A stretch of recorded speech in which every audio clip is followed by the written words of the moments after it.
গ্রামের প্রান্তে অবস্থিত একটি পুরনো স্কুল ছিল, যেখানে দিনের পর দিন ধুলো ও জং জমেছিল। স্কুলটি বন্ধ থাকার পরও মাঝে মাঝে সেখানে অদ্ভুত শব্দ শোনা যেত, যা গ্রামের মানুষের মধ্যে রহস্যের সৃষ্টি করেছিল।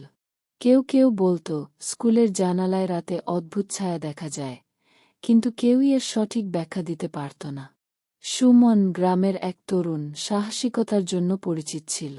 একদিন সে ঠিক করল রহস্যের সমাধান করবে। সন্ধ্যার পর চাঁদের আলোতে স্কুলের দিকে রওনা দিল। প্রধান দরজা খুলে ভেতরে ঢুকতেই শীতল বাতাস তার মুখে এসে লাগল।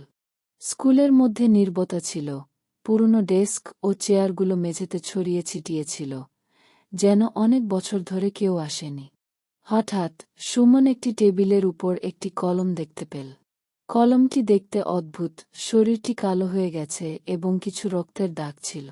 সুমন কলমটি হাতে তুলে নিতেই একটি অজানা কণ্ঠস্বর শুনতে পেল, তুমি কলমটি কেন তুললে?